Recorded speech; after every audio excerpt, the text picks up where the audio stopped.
Dieser, diesen, dieses, diesem. Which one do you have to use? In English, it's quite straightforward. It's just this. But in German, as you can see here, it's a little bit different. In grammar, we call it Demonstrativpronomen, demonstrative pronouns. What does this actually mean? It comes from the Latin verb demonstrare. Und demonstrare heißt zeigen. Zeigen is to show. And this is important because most situations, most life situations, when you use those pronouns, those demonstrative pronouns, you will point at something. Which one do you like? This one here, this one there. It also refers to something mentioned before. That's why it's called pronoun, because it stands for a noun which has been mentioned before. And it's also often used to emphasize on something. This one or that one here. Alright, before we start with examples, let's look at the grammar first. On top you have the three cases, Nominativ, Akkusativ und Dativ, and on your left hand side you have the three genders, Maskulin, Neutrum, Feminin und Plural. And now we're gonna fill this table with the demonstrative pronouns in all different cases. And you will see that there's always this dies plus the ending.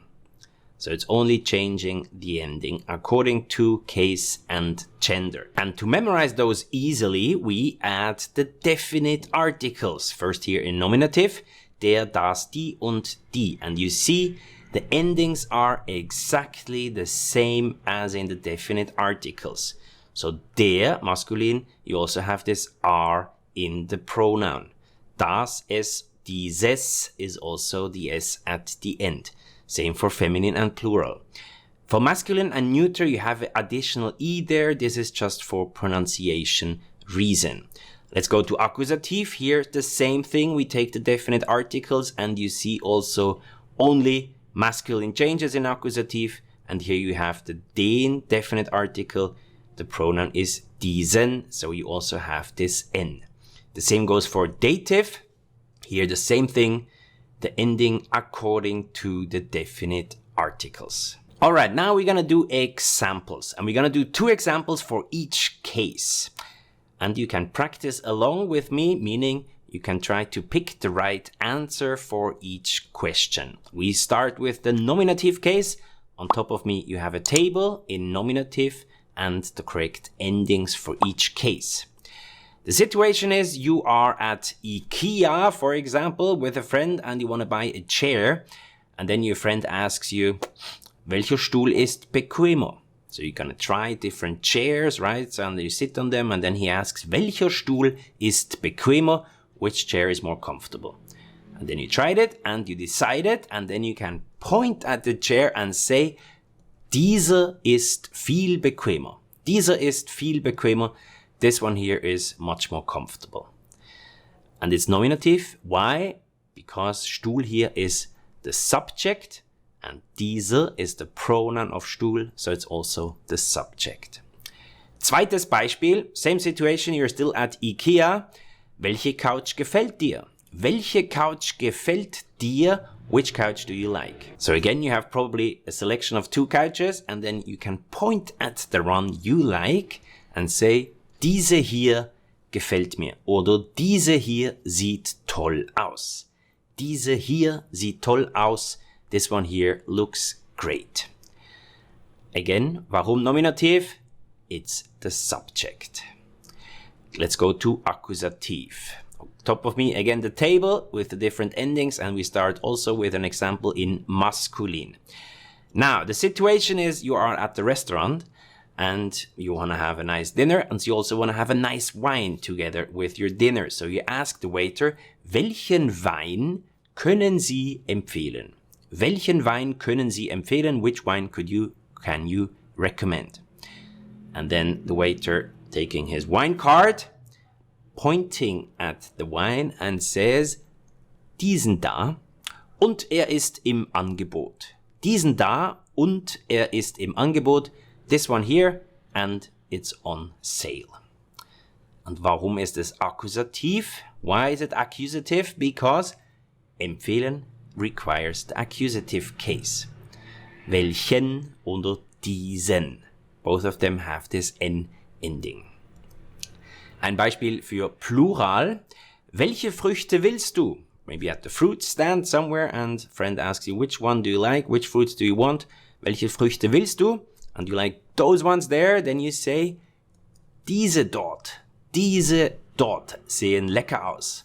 Diese dort sehen lecker aus. Those ones there look delicious. Now you can see this small word dort.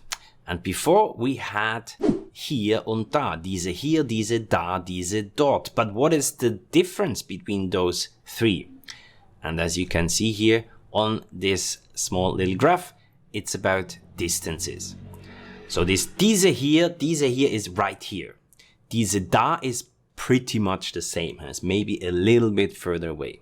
Aber diese dort is really this kind of over there. And this is definitely the farthest away from you. Alright, let's go to Dativ and examples in Dativ. We take an example with feminin.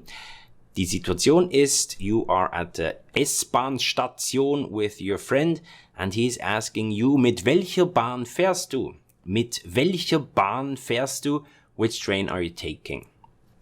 And your train is coming at the moment and then you can say, mit dieser hier, die S2.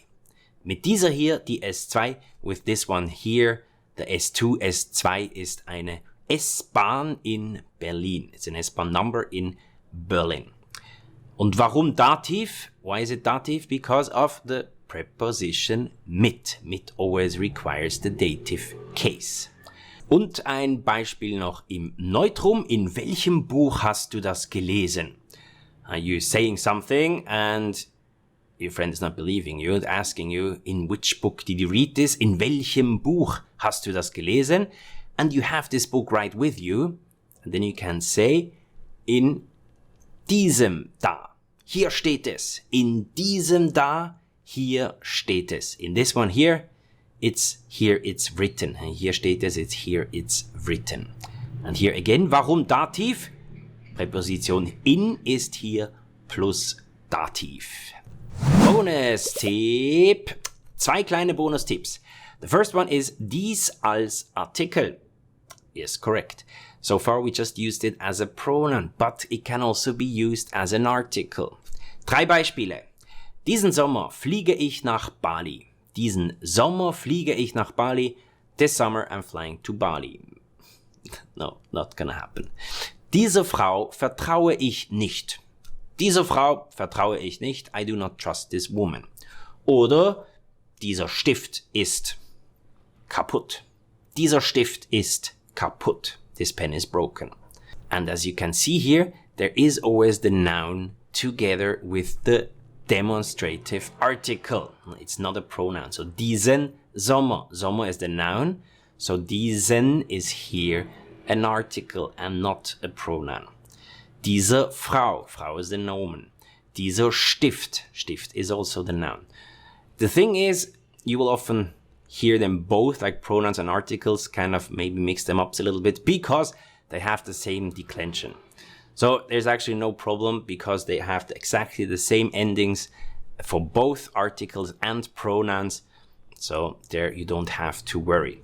One more thing here. The first example, diesen Sommer. Why is it accusative? Diesen Sommer fliege ich nach Berlin. That's because it's a time indication without a preposition.